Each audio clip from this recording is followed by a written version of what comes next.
Okay, good afternoon. My name is Lane Wigley, and this is LJ Wobker. I'm LJ. And we'll do some more introductions in a second, but everyone here should be ready here for everything you ever want to know about power and router and switches and quite a bit more. If it's not enough, come by afterwards. We'll answer some more questions. Quick introductions. So I've been at Cisco since '95. Originally started in the TAC and RTP. First job was building routers and taking apart AGS pluses and doing whatever crazy things we were doing back when we were a relatively small company. I came up through the support organization, used to do dedicated support for what were the biggest customers at the time. So for those of you who go back a long time, companies like BBN, AS1, or even America Online, that was sort of the Googles and the Meta of their days. Then I moved on to the business unit, doing critical accounts, so sort of fourth and fifth line support. Really got deep into hardware focus at that time. And then recently, I've been focusing on what I call the analog side of the 8000 series platform and some others as well. And so that really means the power, the cooling, how the optics integrate with the system. You know, now we have optics that are 30 or more watts, and that's a big challenge. They'll kind of talk about how that works. And now, hand it over to LJ. So go forward one more. We're synced up on the left. Okay. So similar to Lane, I had kind of a roughly similar career path. I started in TAC and RTP. If you broke a GSR in the early 2000s and called the East Coast of the U.S., there's a reasonable chance you talked to me, and sorry for that. I did the critical account team for a little while. I was one of the first TMEs for the Cisco 12000, the GSR, and then I've been a TME on all of the iOS XR platforms up through the Cisco 8000, which is what I currently spend about half of my time on. About 10 years ago now, I did 1 year at a little silicon startup called Barefoot Networks. We built a chip called Tofino. We wrote a programming language called P4. Intel bought the company. The chip has since been abandoned. The language still exists. We program the chips on the Cisco 8000 using that language, and there's a bunch of other places in the industry that use the language, so that was kind of cool. I tell people, it's like, oh, what'd you do? I was like, well, I wrote the first Wikipedia page for the programming language, so that was kind of cool. But now I spend about half of my time on the full stack systems for the Cisco 8K and XR, and about half of my time helping design and figure out what sort of things we want to put in the new silicon. So it says come find me later. There's not a whole lot of later left, but afterwards, my afternoon's free. If anybody has more specific questions about any of that stuff, come on by. And other than that, I'm going to shut up for about the next 45 minutes and let him do the first half. Okay. So briefly, a bit more on our background in the business unit. We currently are working a lot on what we call the 8000 series. So it's the Silicon One platform, web scalers, service providers. You've seen a big push this week into the machine learning networks with our launch of the G300, 102.4 terabit chip. Here's a quick, just see who you know, and a lot of what we're talking about today is not specific to the 8000. It's not specific to web. It's really just about how systems work and trying to give you a better way to interface to discuss power. But who's worked with NCS 5500s? A few. ASR 9000? A few more. GSR, CRS? Cool. Anyone go back to the 7500? Okay, I've got 1, 2. 7,000? Anyone want to admit working on an AGS Plus? Okay, we've got one. All right. So this was some 30 years ago. We were doing AGS Plus, and that box had one 500-watt AC power supply. That was all you could get. So things were a little simpler from back then. But over the last number of years, power has been always a concern, and the background for the products that I've been working with was on the service provider side, and it was always a top 5, right? Scalability, features, maybe how tall the box was, timelines, speeds and feeds. But now with the customers that are driving our company, our industry, it is number 1. Everything is about how much power does the network consume. They see the network as attacks, or you see the network as often attacks And what they're trying to do is they're trying to use their power for CPUs, GPUs, TPUs, things that make them revenue, whether that's developing, new models or powering, GPU, CPU time that they lease to someone else. And so it's become the number one thing. And a lot of what I personally do, I work with this product, again, the 8000 series. We have one that's this big, consumes about 70 kilowatts of power. If I said that 3 or 4 years ago, everyone was like, that's a lot. Now some of you who are building out, NVIDIA gear are like, it's not so bad, right? So the power numbers are really going up. But the product I work with, and we'll talk about how we do some of the modeling for it later on, 18 line cards can be up over to 5,000 lasers. So a lot of complexity, and a lot of what we do is try to understand what moves the needle on power consumption, what can we change, what can we not change, and how can we optimize things. And so that's a lot of what we'll talk about today. So one of the things that frustrates me the most is people come in and say, what are the power numbers for something new? And I think, okay, I've spent thousands of hours trying to understand this. What do you mean by the numbers? And so we'll talk about different lenses through which you can view the power numbers so that you can have better conversations with maybe your clients, maybe your vendors, whenever you're having these conversations. And the way I sort of break this down is into typical power, right? So what does the electric bill actually look like? Peak power. What is the power that we need to provide so that we don't run out of power? We need to be ready for spikes to happen. Maybe it's during the World Cup final or the latest scandal that comes out or some new TikTok video, who knows what, but we know that the loads on our network and the environmental conditions that our system's in are not constant, and we need to be ready so that we never have one, fewer electron than we need. So we'll talk about that idea of peak power. Provisioning then goes beyond that to say, what about power failure conditions? Maybe I lose a power supply. Maybe I lose my A feed. So looking at how many power supplies do we actually need to put in the system. And then finally, we'll talk about it from the lens of facility planning. Do you want to just provide enough air conditioning for your normal case? Probably not.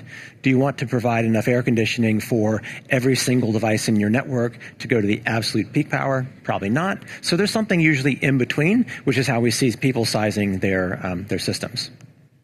Okay. So what is typical rack power? Traditionally, it was in the 5 kilowatt range. A lot of what I'm doing today is we'll get discussions with traditional telco providers, often that are working in 40, 50, 60, 70-year-old facilities that used to be 5 ESS telephone switches that have evolved over time, but their baseline in some of their locations is still a 4 or 5 kilowatt power budget. Okay? And so how do you migrate to the latest and greatest when you're working with decades-old facilities? In some cases, we actually have some good solutions there where because of how fast the hyperscalers are pushing us, we're getting bigger and bigger and bigger chips every year. If you can replace what used to be a kind of a larger system with a one-chip system, you actually can get some serious step functions that actually let these new capabilities and new power efficiencies fit into these traditional racks. Traditional data center, and so I mean CPUs, might be in the 12 kilowatt range. Now, if you look at what some of the leading edge is out is in the 200 kilowatt range for machine learning.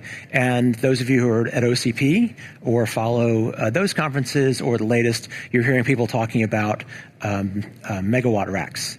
And so that's a whole different world. We're getting into liquid cooling. If you haven't seen it on World of Solutions, we've got some demos showing both liquid cooling for immersion, and then for my product, there's one that'll be the don't think I've had a published name for it yet, but one that's liquid cooling for a 1 and 2 rack unit system. So these things are coming out, and they're important when you're getting the chips above 700-800 watts of power. So keeping on talking about typical, one of the challenges that a lot of us have is knowing exactly what's happening in our facilities. And these are kind of just questions to think about in your mind is, if you're looking at typical power, what's my power going to be? That really represents your network over the entire day, week, month, year. right? It's not just those peak times. And I think what we find is that our networks are very quiet much of the time, whether it's because everyone's asleep or because we built a lot of redundancy into the network so that we can handle different failures. And so part of that is, do you know, I don't want to show hands, but do you really know what the average utilization is on your links? I bet it's often a lot lower than people think, because you can only build links in certain increments. You can't have a 37 gigabit link. You have to jump up to 100 or jump up to 400. In addition, you have multiple paths, you have redundancy. So often, if you look at typical power, it's often more in the 5, 10, 20% load on your links. Another factor in your typical power is how large your packets are. And that may or may not be intuitive to some of you, and we'll actually talk about why that's the case later. But if you think about it at a high level, every packet that's coming through the system, you're either copying some bits or you're making memory accesses to the fast memories. The smaller your packets, the more you have to make those fast memory accesses. So it's one of the factors that's important. And later in LJ's presentation, we'll actually talk about how we do some statistical analysis to understand that. Another question, do bursts matter? For a traditional SP network, not that much, because it's really the long-term average of your network. For training, maybe all you have is bursts, right? So it kind of depends based on what kind of network you have. Facility temperature makes a big difference. I mentioned that we've got a 70 kilowatt box. With the latest and greatest hardware, we might need 12 kilowatts, worst case, to cool that box, because fans have a challenging cubic function with their power, and so the ability to support even 40C, forget about the 50, 55C or 65C that we used to do or that exist in more access environments. Running a fan very fast can take a lot of power, and that also drives lots of downstream effects. If I could guarantee that this network, the facility would run at 20C, I can make the heatsink smaller, can make the fan smaller, make the worst case smaller. So this definitely has a lot of it's definitely a challenge, but we find most networks are running at 23C, something like that most of the time. But just to be ready for 40C or higher to happen at any given time means that it drives a lot of the peak power the system may have. And I'll apologize in advance. I had some fun with Nano Banana making some pictures here. But what does peak really look like? And this is something that I think is not obvious until you really get deep into the hardware. A lot of things we do save power automatically. If a CPU is not busy, it goes into a very low power mode. That's why your laptops can run for 8 or 9 hours. You're not busy all the time; they're not burning power. If you're doing some video rendering, then your fan might come on. You drain the battery much more quickly. Okay, so CPUs, very dynamic power. Memories, usually it's not a huge deal in networking equipment, except for the very fast memories, but they take some power. ASICs, what does peak power look like for an ASIC? Really what that means is it's the smallest packets you can run at line rate, running at line rate. Additionally, using deep memory, using deep buffer memories for extra storage. Another thing we have to, and then fans going 100%. Optics have variation. We can kind of talk about that a bit more later. When you plan for an optic, you actually have to be ready for variation within the optic. There's a bell curve, and so the power of an optic changes just optic to optic, like anything else, and chips do as well. So there's variation chip to chip. In addition, when optics and chips get hotter, they take more power. So we actually have a balance we have to make between running the fan. If we run the fan with more power, the chips get cooler and take less power. And so we have to find the sweet spot around that. Normally what we find is it's better to run the fan slower and let the chips run up close to where they might impact their MTBF, but never getting to the point where they would compromise their longevity. Yeah, another thing we have to really think about, never in your network do you have all ports running at 100% at all times. Even during stress, you may have 1 or 2 or 3 or 10 ports running, but you don't have every single port running. But when we think about peak power for provisioning, we have to be ready for that. We also have to be ready for component variation. So for example, if I am qualifying or determining the fan speed that I need to run an optic in a new system, and I can only test 30 modules. I have to take a look at the distribution within those modules. I have to add usually 3 standard deviations to that, and I need to be ready for that because the modules that I get a year from now may be higher power, may be lower power than now. So when we talk about peak power, and when you go to Cisco Power Calculator and it tells you how many power supplies you need to put in the system, this is really what they're thinking about with peak output. It's very possible that no router ever gets to this unless it's in diags in a thermal chamber, but we need to be ready for that because if a system runs out of power, bad things happen. You don't know which capacitor is not going to get which chip is not going to get the electron it needs, and so you get very unexpected types of failures. Hopefully you'll get alarms before then for electricity or for temperature and things like that, but if you run out of electrons, the failure modes are not pretty. Okay. So what about provisioning? So first step is provisioning is based off of peak power. We start with the amount of power that we need to run everything at the worst case at all times. You can debate if that's the right idea. I don't think anyone wants to put their career on the idea that things won't be busy. Could be done, right? But at the component level, we usually don't do this. We start with the peak power. We then look at adding levels of protection. Do we want to protect against one power supply failing? Do we want to protect against one power feed failing, which traditionally is the same as having half the supplies fail? Not always the case anymore. We'll talk about why that's slightly different.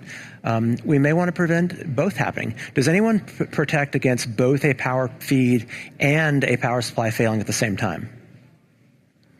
Okay, not as many as I expected, but we did get one. And then there's one thing that I call job protection, which is where you just fill up all the power supplies. And this is a trade-off because I think there's a very good reason to fill up all the power supplies, which is, let's say I have 18 power supplies in this system, and I tell you that you just need 6 today for feed protection, everything you need. But you've invested in the system with the expectation that it has a 10 or 12-year life cycle. And so you come back 5 years from now with the newest version, 2 nanometer versions of the chip, newer lasers, 1.6T interfaces, and you go back to your facilities team and you say, okay, give me 3 more power supplies. And they say, oh no, sorry, there's no room at the end. The whole building, the whole floor is full. You can't have any more power. Okay? And so what people traditionally rely on is they just fill everything up, or they sunset older equipment and then redeploy that to upgrade this equipment. But you have to think about, it can be wasteful to fill up all the power supplies because you're maybe paying for a lot more power feeds. In addition, one of the things we'll talk about later on is that the efficiency of a power supply depends in part on its load.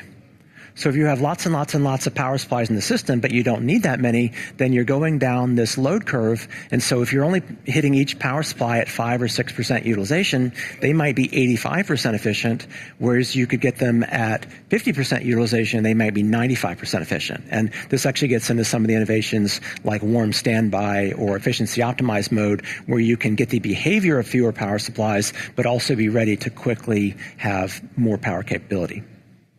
Okay.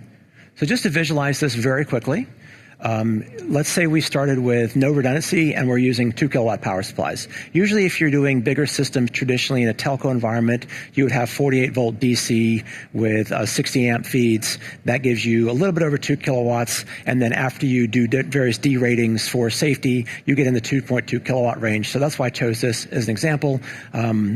But without any redundancy, this gives you 12 kilowatts. That 12 kilowatts will go into a global power pool. And then if this is modular system, if you want to put in a new line card that takes 1,000 watts, then now you have 11 kilowatts left. And so this power pool is what's available to allocate to things inside the system. And we'll see some tangible examples of that later on. Now, if you want to protect against a power supply failing, then you basically just set one of those aside. In this case, you now have 10 kilowatts. If you wanted to protect against your A or B feed failing, you would traditionally set aside half the power. And so in this case, you could be down to 6 kilowatts. We do have some newer power supplies that are a bit niche right now, but they actually can give you about 3/4 of your power with one feed going down, so it can actually pull more from the surviving feed, but we haven't seen a lot of facilities upgrading to take advantage of that. Finally, if you're talking about a double failure, this actually matters whether you have one feed or two feed in the power supply, because if you have one feed for supply, then you're actually getting knocked down to 4 kilowatts for this scenario. If you have two feeds in the supply, then you're getting knocked down to 5. Okay?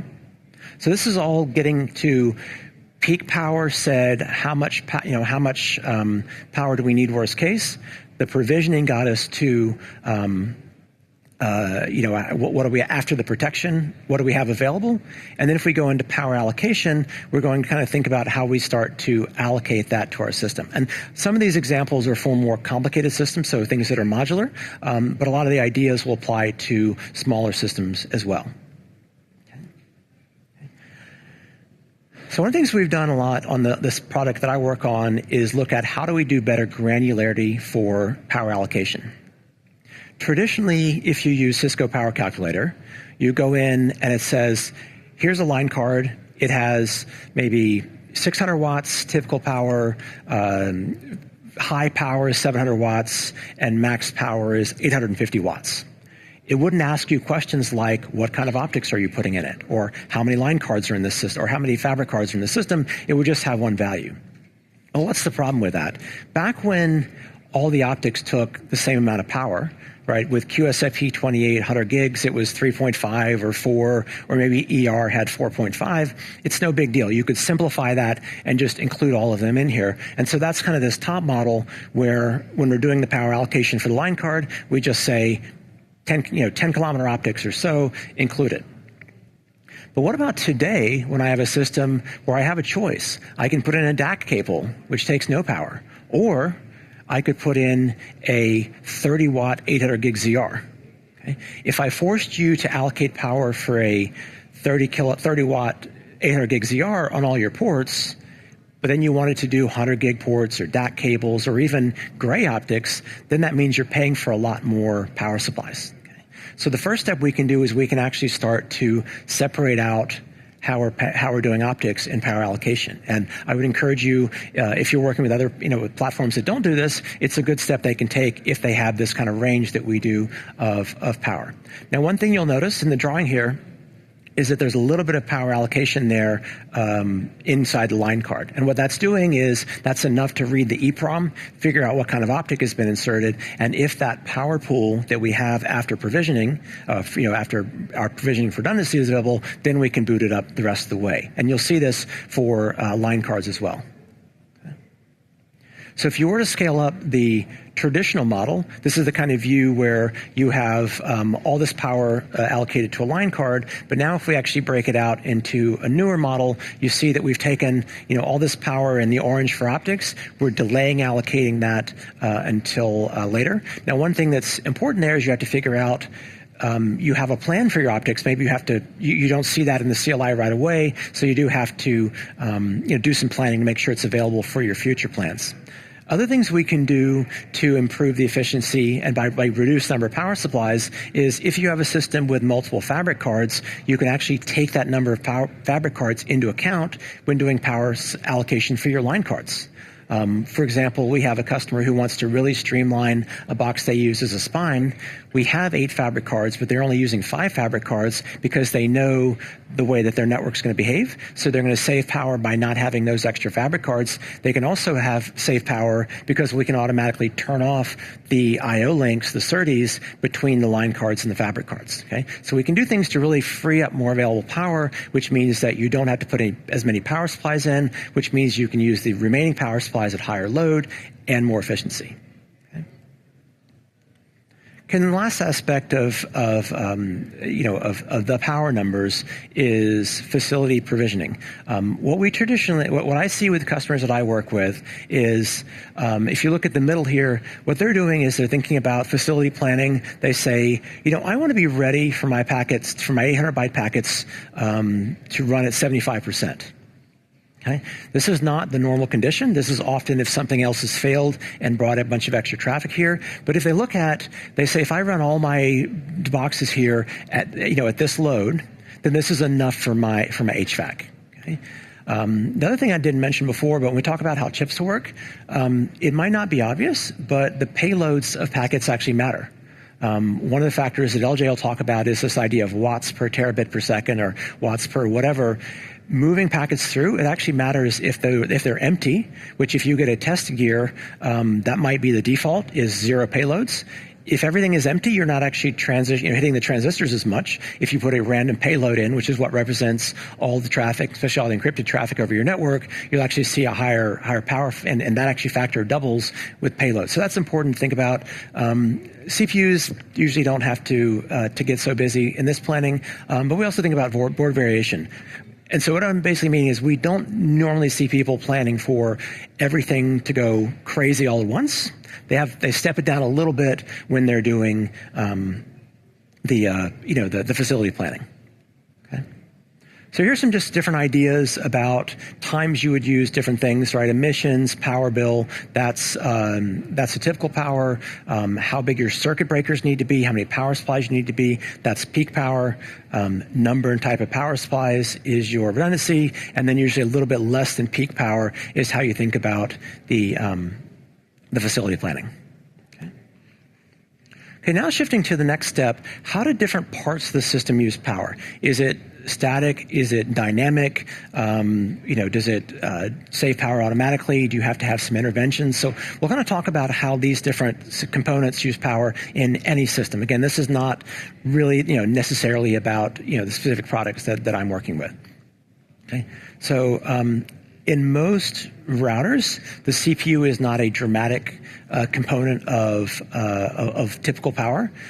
We get a routing update. We do everything we need to do. We push that information out to the forwarding chip. So dynamically, we don't have to take that much power. Now there are some systems where we're putting a bunch of CPUs into a router. In that case, that may be the case, but traditionally it's not that big a deal.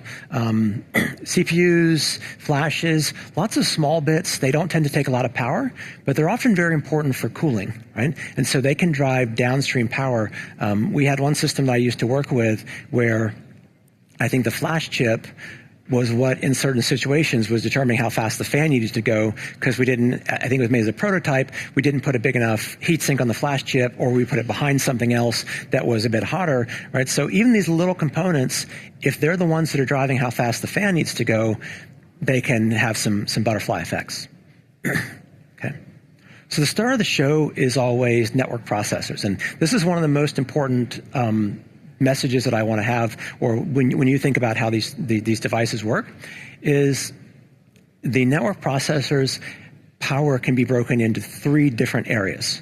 One is the power to do nothing, right? So this is the core idle power. If there's no packets, no interfaces up, nothing going on, they still take a significant amount of power. In the device that I'm most familiar with, about a third. And that's because you have to refresh the gates to keep them from, changing.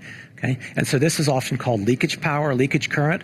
This power actually is something. It's a bit of a dark art in the TSMC or Samsung process. We often don't know how the leakage behaviors are going to be until we actually get the chips or even get the second version of the chips. Okay, but there is a significant amount of power to do nothing. Now, you can mitigate that with good design, things like clock gating, and this is something that the CPUs are very mature on to do a better job of doing nothing. But again, it's a significant amount of power. The second component of power, and the chip that I work with, it's about a third, is the SerDes that's I/O. Okay? So if I were to, let's say I had a chip that was 100 watts in this example, turn off all the ports, it's taking 33 watts, turn on all the ports, goes up to 66 watts, okay? And this part of the chip uses the same amount of power whether you have any traffic or not. You're turning up the electrical links, and those are high and low voltages. Those are not necessarily zeros and ones, and so keeping the voltage going up and down between 0 and 1 doesn't matter if you have traffic going on. So turning on these SerDes takes some power. And that's the place with Silicon One we've done a lot of optimization, both in the efficiency of the SerDes, but also in automatically turning them down when they're not in use. Okay? So if you have only half of your ports being used, we can shut down the ones that are not being used, and they'll all automatically save power. In that example where I had only 5 fabric cards in a system that was capable of 8 fabric cards, we'll automatically shut those SerDes down that would have gone to those cards, again saving power. And finally, the last third is what we get from actually moving bits and moving packets. And an example, again, that I work with, your mileage may vary with different systems, that ends up being about the last third. Okay? So as packets are coming through, and LJ will get into this a bit more detail, watts per terabit per second, watts per billion packets per second. As the packets are coming through, I have to do lookups on the fast memories, and I have to move them from step to step inside the chip. That's where the rest of our power goes. And so these ratios will change product to product, chip to chip, et cetera, but it's in different scenarios. So some things you can't change, core idle, you can't really change unless maybe you're running the chip at a different frequency or voltage. SerDes, you can't change except you can shut them down to save their power. And then finally, when we talk about typical power, we're talking about how much of this dynamic power are we doing. Okay. So fans are one of my favorite topics because they tend to a lot of them, I think there's a universal truth that humans don't understand exponentials. And fans are a really tangible example of how a lot of this is non-intuitive. The power for fans is almost cubic. And what that means is that the provisioning to have a fan going from 70 to 80 or 90 is much dramatically different than going from 30 to 40 to 50. And I've got an example of that coming up on the next slide. Okay? And so because fans can take so much power, we do a lot of optimizations in the newest systems to run the fans as slowly as possible. Okay? If you go with an older box or maybe a simpler box, what we'd often do would say, just look at the inlet sensor. And if the inlet sensor is up to 30C, we'll run the fans at 60. If it's up to 35C, we'll run the fans at 80%. If it's above that, we'll run the fans at 100%. And that's it. What that often means is you don't necessarily need to run the fans that fast. Maybe you're at 40C, but you're only running 5% of line rate, so your chips don't need all that cooling. Okay? So a better approach is first to have, instead of 60, 80, 100, have much more granular starting values. Okay? And that starting value is called PWM, or pulse width modulation. That's how fast we're asking the fan to run. The next step is actually RPM and CFM. How fast is the fan actually running? Because fans are analog devices. They have lots of interesting behaviors. For example, if you run a fan at 80% in a lab versus a thermal chamber, in the thermal chamber, you're actually going to have a different viscosity of the lubricant, and the fan's going to run lower power. So you get into a lot of things that are outside of what we typically think about in networking. But more recent innovation we're doing in most of the Silicon One portfolio is not just being more granular in how we set the starting fan speed, but we monitor dozens of sensors on the chip. We monitor sensors on the CPUs, every single optic, the SSD. So we take a look at everything in the system. Everyone gets a vote on how fast they need the fan to be, and we turn the fan just up to that level, right? And so what we're trying to do is keep everything within its operating window. We never want to impact the MTBF, but we keep everything a little bit below that, and so we can minimize our fan power. And so here's an example of what things actually look like. And so I mentioned, fan power is cubic. Here's data from the project that LJ is going to talk about a little bit later on, in which you actually see how much power is consumed as the fans go faster, which is the x-axis, up to 18,000 RPM. You can see the exponential function of how quickly the power goes up. And again, this is reinforcing why we need to keep that power down.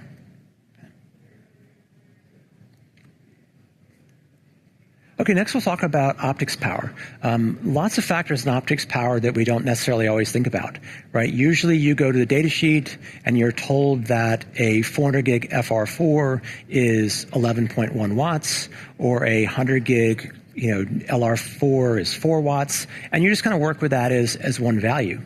But when we're building a system and thinking about how much fan requirement it needs, about the heat sink that it needs, we have to be ready for the high power optics. We need to be ready for them to actually age. Most lasers will have a cooler in them to keep them within the right temperature. And as they age over time, that cooler may need more power to keep them cool.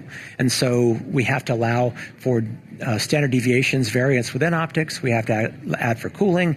Our interface to that is something called the DOM. I think it's Digital Optical Monitor. That's part of what tells us how hot the module is. And so we can use that to modulate our fan speed. Traffic tends to not matter for most optics, right? We're just doing sort of zeros and ones and highs and low voltages. But actually, there's a bit of a corner case when we're going with coherent optics. The dirtier the signal, the more DSP work they have to do, and the more traffic. And so, in a couple of cases, we never notice this or see this, but just to be a little bit pedantic, with some types of optics, the traffic can matter. Another thing that's interesting in the analog space that we don't talk about that much is conversion loss, and I'll kind of talk about analog in the next few slides. In the analog domain, anytime we're moving power, right, you're going to lose some power. Moving power across the bus bar inside the system, you're going to lose some power. Moving power in a cable, you're going to lose some power. Moving power through anything, right, if you touch it and it's warm, that means it's lost power, right? In addition, anytime you are converting voltages, you lose power. Okay? So inside, in the router, we often would bring in a 220 volt AC, break that down into either 12 volt or 54 volt DC inside the system. That conversion causes some power loss. A lot of the innovation that's going on is about reducing the number of conversion steps. Right? If you go all the way from the power generation facility, or from the nuclear plant maybe, or the turbine plant, that power is coming out at millions of volts, gets step down and step down and step down, often comes into the facility in the 400 volt range. We then have to get that all the way down to 0.8 volts for the for an ASIC, or 3.3 volts for an optic. And so the fewer steps we can do, if we can combine those steps and do innovation to make them more efficient with newer technologies, then we can make them more efficient. So one of the innovations we have on one of my products is, instead of going from 54 volts to 12 volts to 3.3 volts, we go straight from 54 to 3.3. And what that means is that the entire system is saving 2 or 3 watts of power. It does kind of get into one of the bad news with power in 2026 is that a lot of the low-hanging fruit has been picked, right? We're fighting for 0.5%, 1% improvements, and collectively these improvements, get us there eventually. But the old days of every 4 years you got something new, it had double the bandwidth at 20 or 30% more power. That's not necessarily the case anymore, especially for large systems. Now, the one exception to that is when you can take what used to be a system with a lot of line cards and put that with a 50 terabit chip or 100 terabit chip or 25 terabit chip, or even 12.8, right? Some of these higher bandwidth chips where you can take what used to be a system with RP, right, route processors and fabric cards and line cards. If you can consolidate that into a single chip, that's when you can get a big step function, right? But other than that, a lot of this internal stuff, it's really, it's like a rugby match where everybody's pushing to move just a little bit, okay? And I did mention this on the power supply. Power supplies, usually you think of them as being 95-ish%. If you put a very low load on a power supply, it can maybe get down into the 85% range. The voltage matters a bit, the temperature matters a bit, but really what you're trying to do is avoid being at the real steep part of that curve. And you can do that by putting in putting in fewer power supplies, or getting into some of these warm standby features that are starting to come out.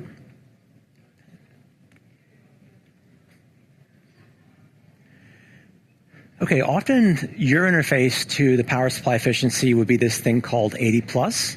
And so you'll see a power supply advertised as 80 plus gold, platinum, titanium. I believe there's something called ruby now. Well, what does that mean?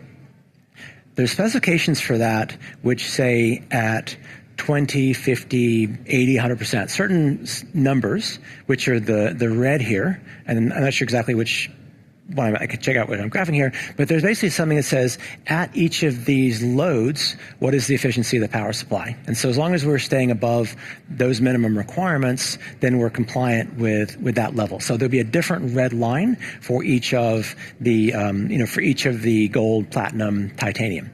Now, interestingly, I don't think there's often a standard at 10%, but we usually don't, but we often have people operating at 10%. So it's important to, again, stay out of that below 20% range, or if you are going to be in that range, talk to your vendor, hopefully us, about what am I giving up by being that far to the left. Okay? So your trade-off, more power supplies or lower load, lower efficiency. We are bringing some things online just in some of our products that you'll think of as warm standby. And what we do there is we don't necessarily turn off half the power supplies, but we sort of make all the power supplies halfway on. And so they're able to behave as if they're at a higher load, therefore being more efficient. And then dynamically, if we see the load or the power requirements on the system coming up, in this case, we then can turn them back on. Okay. So putting this all together, we have some amount of power and power supply loss. So we talked about every time we convert voltages, we lose some power. We have some plane loss. This is the unavoidable, just moving things around inside the system. The only thing we can do about that is actually run at higher voltages inside the system, because the current is what impacts the loss there. Points of load are the devices inside the system that convert the system voltage to the component voltage to that 1 to 3 volt range. Okay. We have the network processors, which have some power for doing nothing, the core idle, some power for the SerDes, which are either on or off. They can save power when they're off. And then we have some power for moving bits. Finally, we have optics power, which are now much more dynamic than they ever used to be. And so gray optics, high power optics, DACs take different amounts of power. Usually the CPUs are pretty quiet, and then fans are very highly variable. Okay. So in the last section, we're actually going to take a look at this at a specific example. I talked about one of the boxes that I work with. It's called the 8818 that can have 5,000 lasers and pull 70 kilowatts. This is one of the versions of that. I think this is the 8808. But this is just taking a look at the things we talked about with provisioning and redundancy, et cetera, and putting that into just some concrete examples. And so this is kind of what this command show ENV power looks like. I'm going to now kind of build that up. Okay. So this system has 6.3 kilowatt power supplies. And so that's our high-powered AC power supply. So initially, those and the system is configured with N+1 redundancy. So the system has 31.5 kilowatts plus 6,300 kilowatts. So what that means is, in order to be ready to tolerate one power supply failing, I'm subtracting one power supply, or 6,300 watts, from the available budget of the system. Okay? So this means now, as I allocate power within the system, I can take things away. So I can have some of that for the fans, some of it for the RP, some of that for the line cards as they're inserted. And so this particular system currently has 17,884 watts allocated, and it's got that number minus that number, or 13.6 kilowatts, available for more stuff. Okay, so this is what I can add to the system. What's going to happen is I put something new in the system. I've already reserved about 100 watts for it. It uses that 100 watts to boot up the CPU. It then says, what kind of line card are you? What kind of fabric card are you? Do I have enough power available? Yes, I do. Okay, you can keep booting. Okay. Similarly for an optic, if I put an optic in, if that pool got down to 1 watt and I put in a 20 watt optic, or pretty much any watt optic except that cable, it's going to keep it from booting, because doing that would put the system at risk. Okay. So the next step we're actually looking at is, at a system level, the current power usage. Okay. And one of the things that we didn't always traditionally make a very good distinction is system power versus wall power. The difference in these is just the power loss in the power supplies. So when we're converting that 220 volts AC or 48 volt DC, when we're converting that to the 12 volts or 54 volts we have inside the system, we have some power loss. This input power means input to the power supply. That's what's coming out of your electrical plant. Okay? The output power is what we're putting on those metal bars, the bus bar that goes into the system that can then be used by the components. And so here, this one is running at 93.41% efficiency, which is pretty good. Okay. Now, in our system, if you next go and look at the individual power supplies, this is when you can see, first off, are all the power supplies working? Sometimes you may see some zeros, meaning maybe one of the power connections for that supply is not active, it could be dead, or you could see a whole power supply is not working, so there's some problem here. But this is when you get volts and amps, okay? And in most of the systems I've worked with, you should have within a few percent even load sharing among all the power supplies. Okay. And so here we see the input volts and amps, the output volts and amps. You see that in this system, we're running a 54 volts. This is the big box. And so that's, and that 54 volts coming out of these power supplies is what then gets converted in those points of load down to 3.3 or 0.8 volts for the components. Okay. The next thing we see here are the details for each part of the system. Okay. And so we see what's the power allocation. So here, the 95 watts, these are representing what is needed for all of those, those components.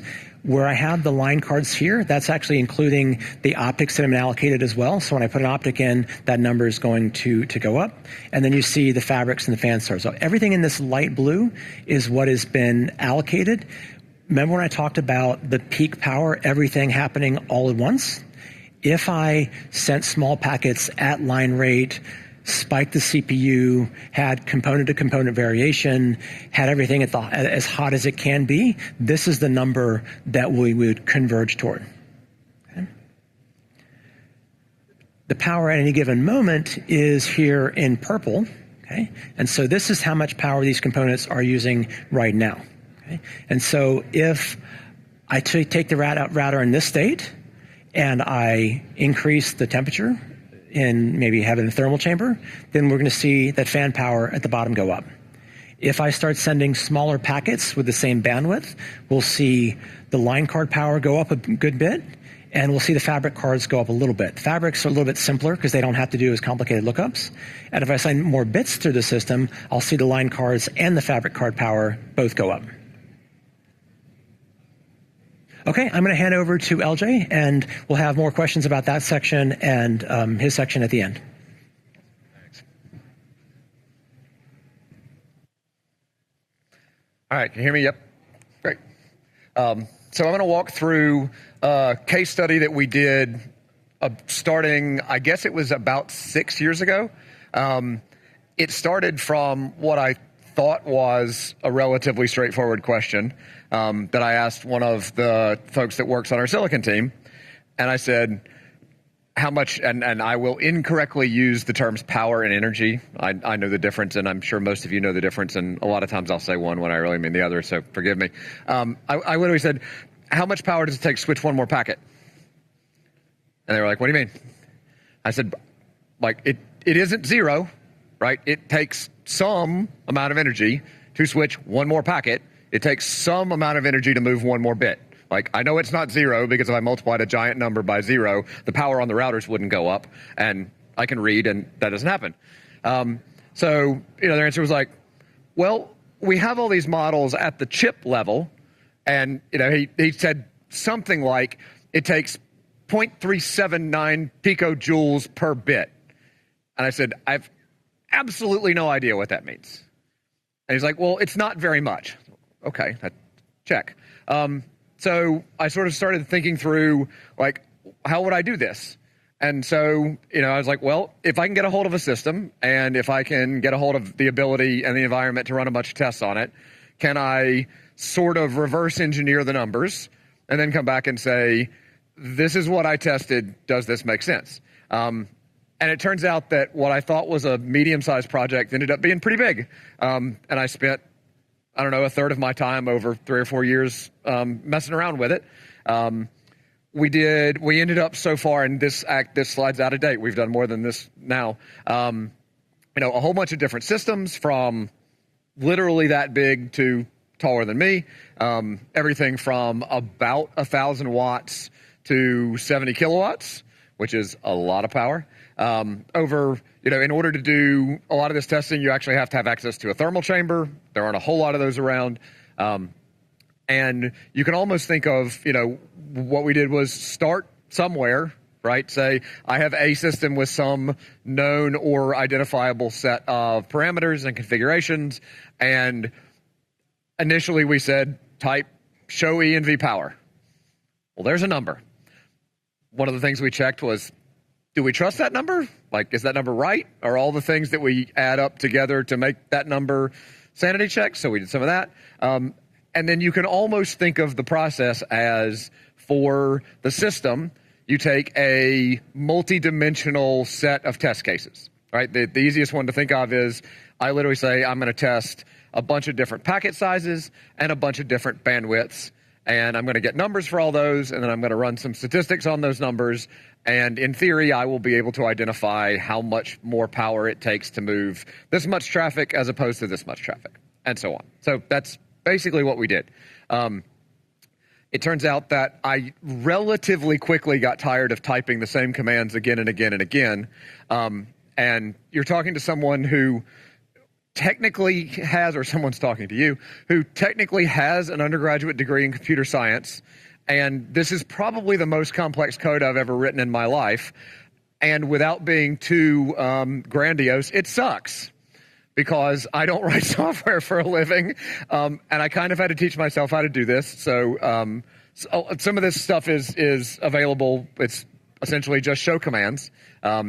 If anybody's familiar with relatively new versions of iOS XR, you will already know that it is basically just a Linux machine, and the routing stack and the management stack and all of that run as processes on top of this Linux machine. And it turns out a super happy coincidence for the things that I was trying to do are, it's just a Linux machine, which means it's got a Python interpreter and enough libraries that I can do basically all of this stuff inside a Python script, which is the one programming language that I know that much of. So what you're looking at here is basically just a function that says, I've got a dictionary of all of these commands. This is what I call them. And then this big, long, messy thing off to the right is the Linux shell command that will execute the equivalent of that XR command. So I'll take a relatively simple one. If I go into a Cisco 8000, drop to the Linux shell, and type SPI under nvon undershow -t, I'm going to get precisely the same output as if I type show environment temperature on an XR system. You can use something called describe if you're ever curious. If you have an XR system and you're like, what does this command actually do? And you type describe show controller NPU port stat comma thing instance 0 port, like that whole big mess of thing that you have to do. There's a Linux command, there's a shell command that runs that, right? Because what XR is really doing is it's just calling that shell command. And so there's a way to bidirectionally map what those things are. So I then figured out that trying to run upwards of a few dozen commands in serial was dumb. So I learned that you can launch multiple threads. Again, not a software guy. Python lets you do that, saves you some time. And then I take the output of all of these commands, dump them into a JSON file, compress a JSON file, and put it on the disk. And the reason I put it on the disk is because I want to be able to get it off the box, and then I want to be able to run some type of analysis on it, right? When I do this, people are always like, why didn't you just use a database? It's like, well, because at some point, we run this stuff on production systems, and people generally don't want us to run anything on their production systems that isn't as lightweight as I can possibly make it. And I also, I'm able to tell customers that the only privileges I need are basically Cisco support, which somebody has anyway, right? I'm not going to ask somebody to turn on telemetry or run a database in a container or any of that fancier stuff, even though it would probably be more efficient. I'm kind of working towards a common denominator there. So what I end up with is, in my directory on the development environment, I end up with a great big laundry list of what I call snapshots. And each of those snapshots is exactly what it sounds like. It is, at some point in time, here's the output of all of these commands. I know the system, I know the version of code it was running, I know what was installed in it, all that happy stuff, right? So what do I do with it? Well, I basically build a software model of the system. So if I go in and type show inventory, what I'm going to get is literally a line for every component in the system that can be, well, you don't even have to be able to talk to every component in the system, right? The chassis, the power supplies, the line cards, the fabric cards.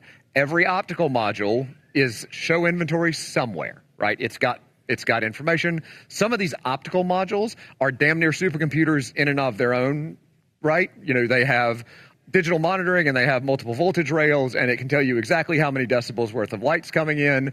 Some of these components are really, really simple, and some of them aren't even active, right? So I've got this whole range of things that I can talk to or query state from in the system. So I basically build the inventory, and then I take show interface because I want to know things like how many packets per second are coming into the system, how many bits per second are coming into the system. One of the most important is obviously show environment, and there's a whole bunch of subtrees. I've got temperatures, I've got voltages, I've got currents, I've got all this stuff. So instead of basically having a human being, you know, when I'm troubleshooting a router, like, well, show ENV power. Does the thing have enough power?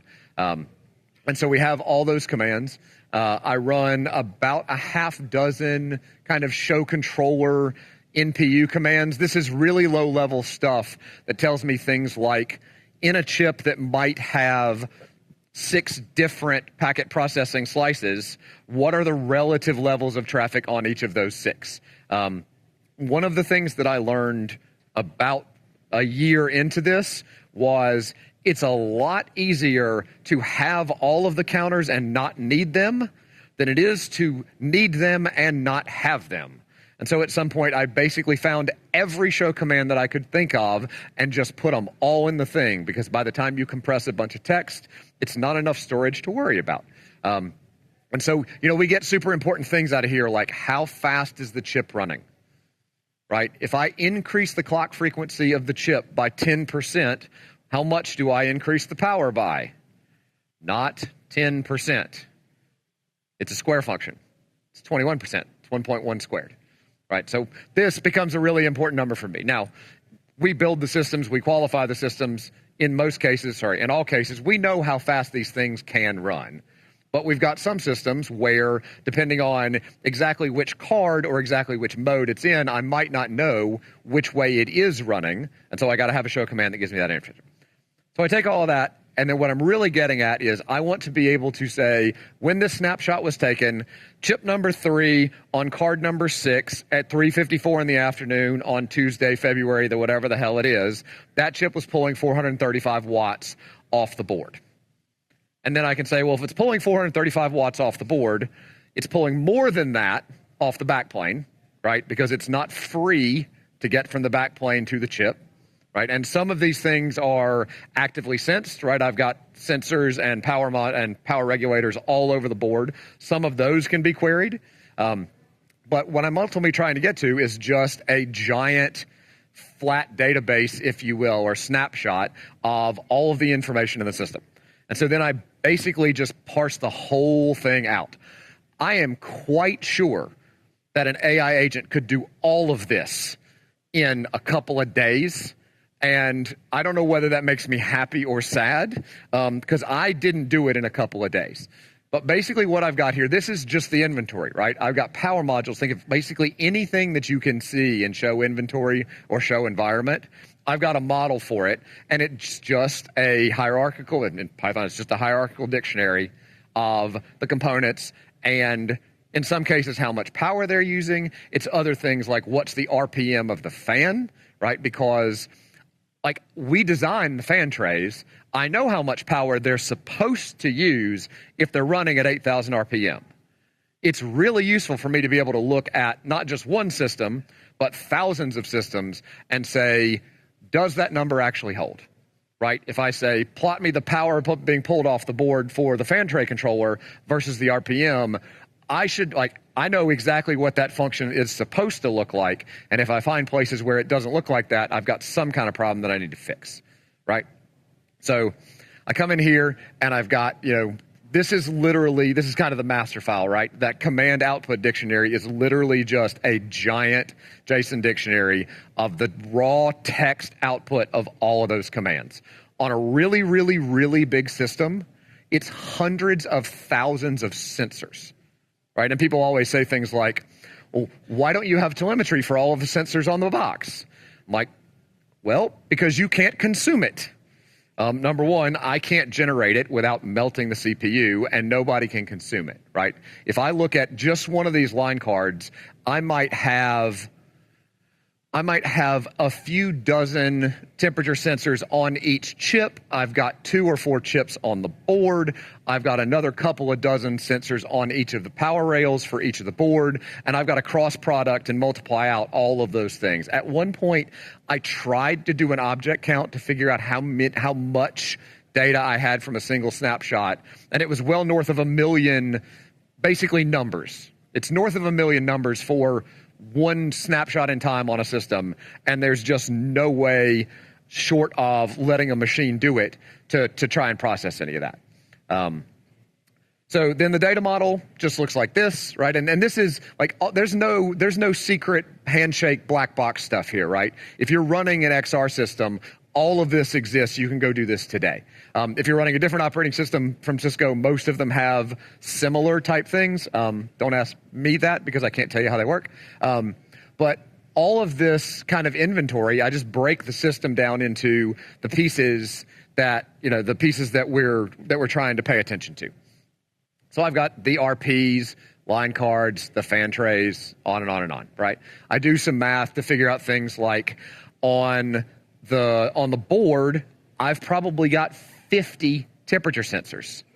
One of them is not the single source of truth, right? Because those sensors come downwind of others and the air gets warmer as it moves across components of the board. So I have to work with the hardware team and figure out things like either which of these sensors is actually right at the front of the board, because what I'm really interested in is how warm is the room. And if the thing is in an environmental chamber, then I'm in control of how warm the room is. But in the wild, I don't know anything, right? I don't have an air temperature sensor in the building, but I've got 50 of them on the system. So I get somebody from the hardware team to say, oh, it's this one. And by the way, it's 2 degrees cooler outside the chassis than it is inside the chassis at that point. So take that number and offset it by 2. So there's all sorts of stuff that we do that way. And ultimately what I'm trying to get to is for this specific power module, I've got these readings. These are just the numbers that I parse literally out of the show command, right? This is the current in on the A side, the current in on the B side, the total current out the other side, the voltages corresponding. The power supplies also have their own fans, right? Those little bricks have fans in the back. They're their own airflow domain. Those fans also have RPM sensors. So I parse all of that stuff. And the whole reason to do all of that work is to basically get to something that looks like this. And the latest version of this, I think, is about the one that you can kind of look at and do useful things with, is about 100 columns wide. And each of the rows is, think of it as either a system if it's a single chip router, or a line card if it's a distributed system, or a fabric card if the system has fabric cards. And all I'm really doing here is trying to get to the data that says, I want to plot, do I have anything useful in here? Yeah, I do. All right, I want to plot the power out of a power supply versus the inlet temperature, right? I've got the data, and I can start to begin to compute correlations and figure out whether these things matter or not. Now, tacitly, because some of this stuff is basic physics, and I have access to really smart hardware people who will tell me these things, some of these things, I've got a pretty good idea what it's supposed to look like, right? I know that it is about the same amount of incremental power for packet 10 as it is packet 1 million, right? If I can isolate just the number of packets per second and plot that, I should get a line. Because throughout the whole system, basically every time a packet touches something, some of those things, there's marginal power, right? In the network processing unit, in order to figure out where the packet's going, I have to do memory lookups, and doing memory lookups involves twiddling transistors, and twiddling transistors takes power, right? Literally, to send one more bit through the system, at some point, you can, if you have perfect knowledge, I can walk through the system, port by port, chip by chip, wire by wire, connector by connector, and say, that bit just flipped. And if that bit flipped, there's a transistor, or in some cases, a lot of transistors, that switched. And switching a transistor is where most of the power ends up going. So now, one bit at a time, it's a little too fine to figure out. But when I can do this for billions of packets per second and get a kind of reasonable, measurable, verifiable number, well, then I can divide by 1 billion, and now I've got something that at least looks like it makes sense, right? I know that the card at idle, maybe it's 400 watts, and the card running flat out is 800 watts, and I'm like, okay, now I've got numbers that sort of make sense, right? I've got 400 watts of marginal power, and I know that that card is going to move something like 5 terabits and something like 5 billion packets a second, right? Okay, now we're talking about numbers that sort of make sense to human beings. So what I'm really trying to do is isolate the variables that matter when I go and switch packets, right? So how do we do it? Well, if anybody took a statistics course and would like to explain to me how it works later, I'll be at the bar.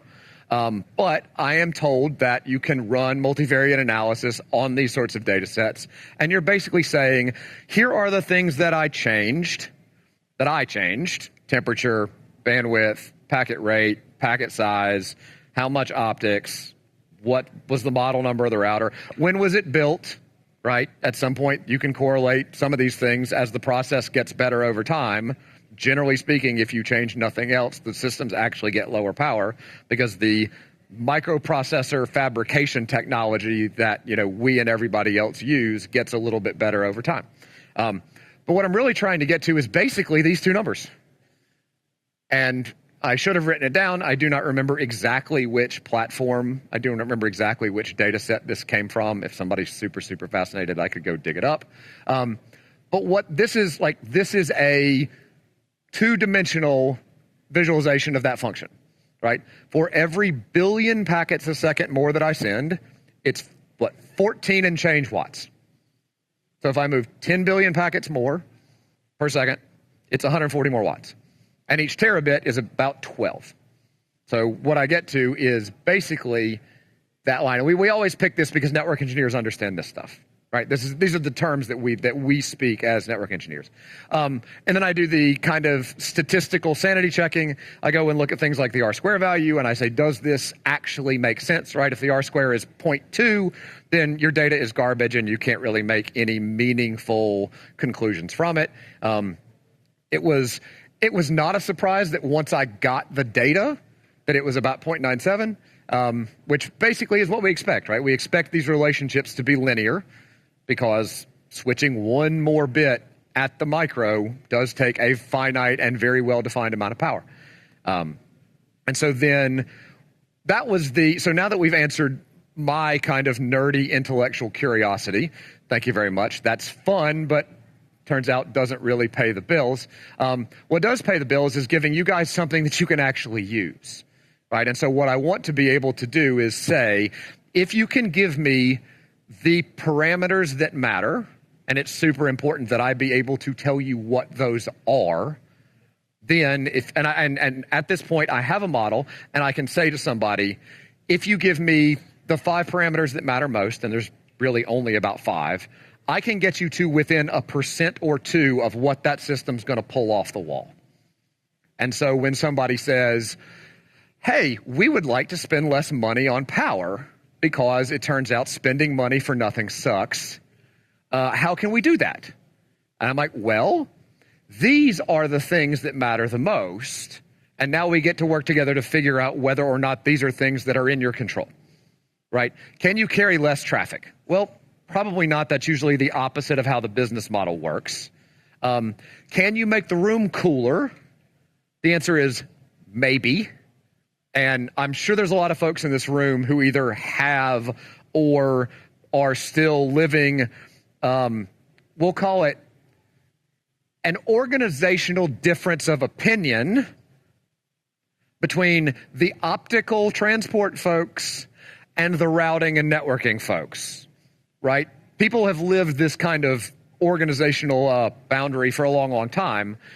My contention is that the next version of that is the facilities folks and the networking folks. Because for the most part, at least in my career, the networking folks have thrown over a requirement that says, I need this many power supplies at this power. Call me when the switches or call me when the fuses are installed. And that's kind of all they worry about, right? It's like the system will run at 40 degrees C. I will be happy. I won't get fired. Off we go.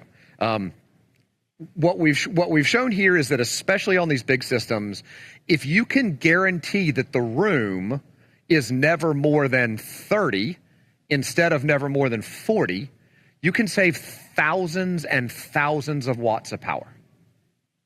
And thousands of watts of power is thousands and thousands of euros a year. It's money. It's actual real money. And for those who might pay any attention to the financial side of the house, that money comes right off the expense line, and your bosses and their finance people love that, right? That's the easiest way to get something committed is say, it will immediately save you this much money off of the expense line. It doesn't change revenue. All it does is it makes it cheaper. The margins get better. The top line is better. Everybody's happy.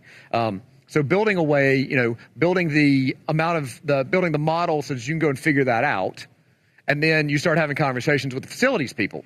And it's something like, can you make sure it never gets warmer than X? And they say, no. Because in some cases they're grumpy. And then you say, well, what if we can save a couple million euros a year if you do that? They say, no, it's not my budget. And then you say, well, how about if I split it with you? And now you have their attention. And if we don't directly talk to the facilities people, at some point, there's probably a merge point in the organizational structure where you can go to somebody and say, hey, boss, if I can save 2 million euros a year, I can do this part, and I need them to do that part. And he's like, 2 million a year? Do it. And that's how you got to get things done. So, all right, kind of specific things of how can we actually save energy, right? The network design matters a lot. This sounds relatively obvious, right? How many systems are there in the network? Like, if you change nothing else and you reduce the number of systems, you use less power. This is relatively obvious. It's not always easy, but it's a relatively obvious concept. Kind of the second order version of this is there are places where if you can combine systems, right? This is the entire value proposition of the routed optical network thing, right? It's like I used to have a bunch of optical only things and a bunch of router only things. And when I looked at the power that was being used to do these things, most of it is moving the same bits from the left side to the right side twice. That's not a terribly efficient way to do it. So if I can slam these two functions together, then I only have to switch all of those bits once. And as the bandwidth requirements go up and up and up and up, the relative cost of switching the bits compared to figuring out where they're going to go is higher, right? So what you've basically done is you might not have taken a routed hop out of the network, right? Trace route still looks the same, but now it's going through one less chassis. It's going through one less set of optical to electrical conversions. It's going through one less set of memory accesses, and all of those things add power, right? And then what type of systems are there, right? These really big modular systems, they're 18 slots, they're taller than me, they're 70,000 watts, and, they weigh so much that you have to have a forklift to bring them in parts. The metaphor I always use is, they're like the A380 super jumbos of the routing world. They can be really, really efficient, but only when they're full. And I can't stress that enough. A 1/3 full, big distributed system is a gigantic power-sucking alien. Because if you look at the way these systems are engineered, all of the capacity to handle all those cards and all those ports has to be built into the system at day zero, right? Think about the economic model in terms of what does it cost for me to switch the first packet? In a pizza box, it costs me whatever the cost of that system is and however much the idle power is for that one chip on one board inside one box. In a really big distributed system, I've got probably a couple of RPs, a bunch of fans, a bunch of fabric cards, a bunch of big silicon that exists on all those fabric cards, and all of that overhead has to fly before any of the stuff that's paying the bills, right? Which, again, it doesn't mean that these systems are a bad idea. It just means that the trade-off is they use a lot of power before they start doing anything that, quote, makes money. So what you end up with is, if you go back to that kind of two-dimensional shape, all of these systems, and I do not expect anybody to know what these are, it doesn't matter.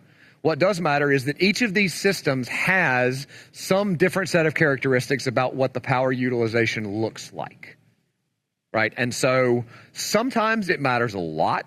Sometimes it doesn't matter all that much, right? My job is to be able to tell you what is the shape of this surface, right? What are the slopes of these numbers? It looks like, is this a green thing where if it's really lightly loaded, it doesn't use that much power, but if it's really heavily loaded, it uses a ton of power? Or is it the blue thing that starts off higher but has a flatter slope as you increase the load on the system? So again, like your job is to figure out where are you going to be on the bottom plane, if you will, bug. And my job is to tell you what do the surfaces look like. All right, so using, again, blindly obvious, right? Using newer chips use less power. Every generation of semiconductor process uses less power per transistor. Generally speaking, transistor means per bit. And so it's really easy. I build routers, I sell routers, you buy more routers. That's how this works, right?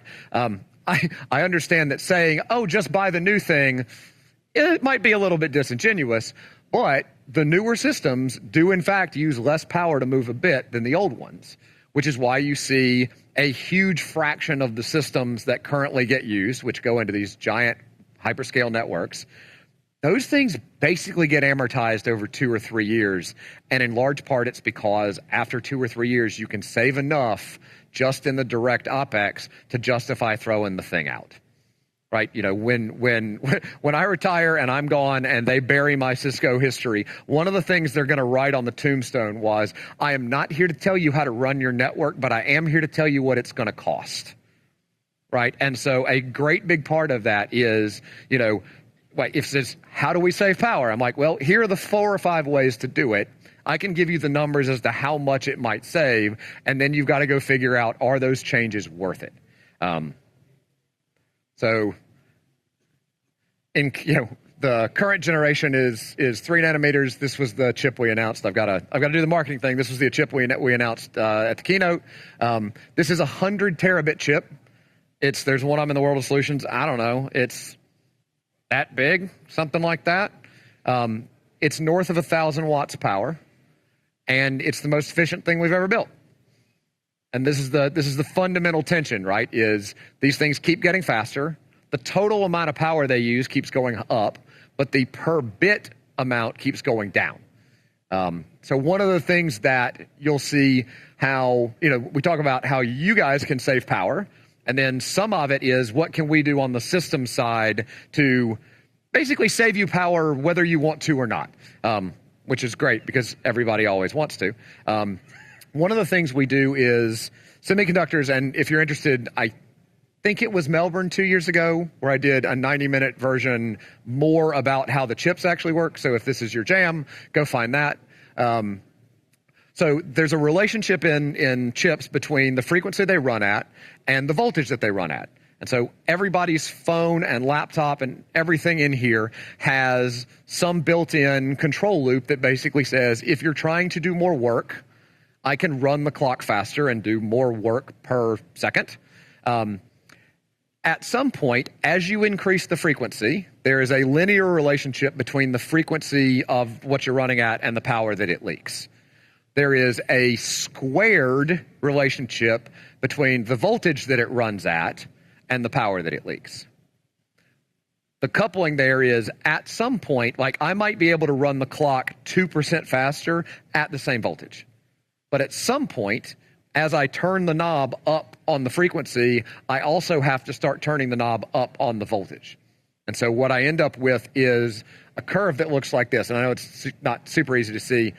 The orange-ish one here, this is voltage, this is the frequency curve, and that's the power curve. right? So what we basically want to do is give people, either as system designers, the ability to make what is essentially a power for performance trade-off here.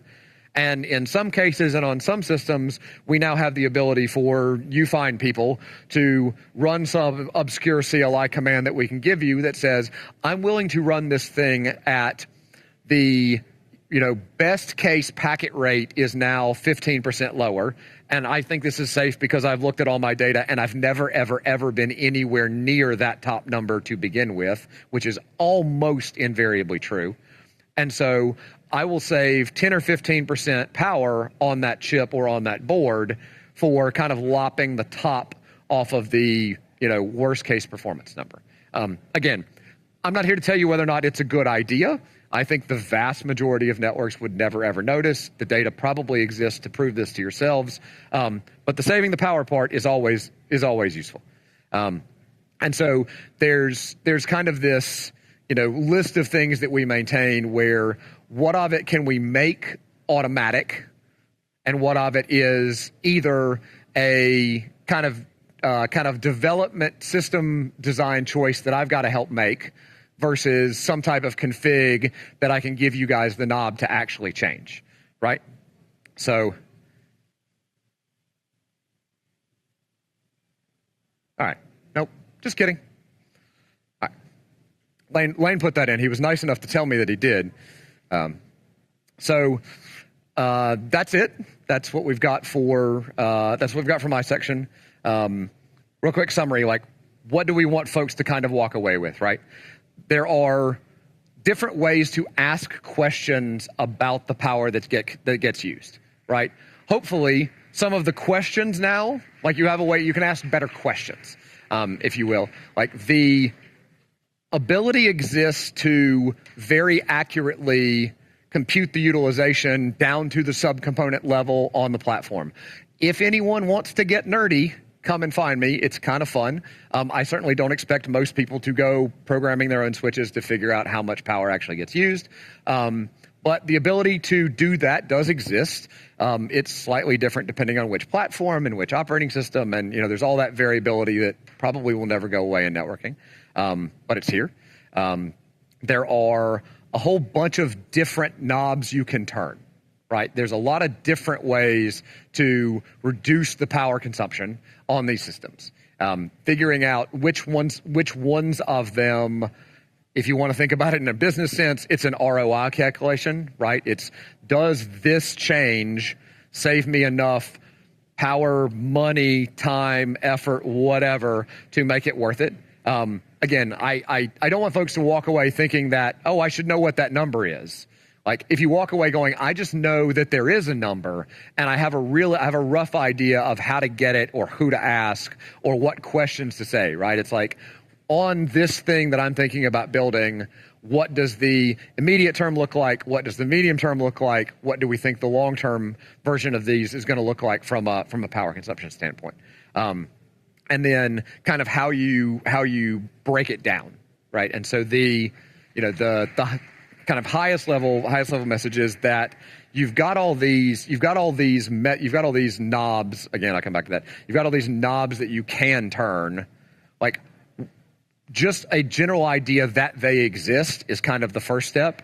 And then what are they? And then we can get you people who can help you figure out what to set them at, right? So that's it. Thanks for coming. While we're here, and Cisco was dumb enough to give me a platform that's live and recorded in front of people who buy our stuff, thank you. Thank you for coming here. Thank you for listening to me drone on. Thank you for buying our stuff. Thank you for paying our salaries. I'm going to thank Lane because he's been at Cisco over 30 years, nonstop. How old were you the last time you didn't get a paycheck on every other Friday from Cisco? 20. So I've been around forever. Like I started in 1997. When I started, he'd been there a long time and has for the better part of the last 30 years been incredibly generous with his time and his knowledge and his opinions with me, including some of it when I probably didn't deserve it. So I'm going to take this platform that they gave me to thank you very, very much for doing that. If you have questions, come on up. If not, enjoy the rest of your short afternoon. Enjoy the party. Travel safe. Thanks very much.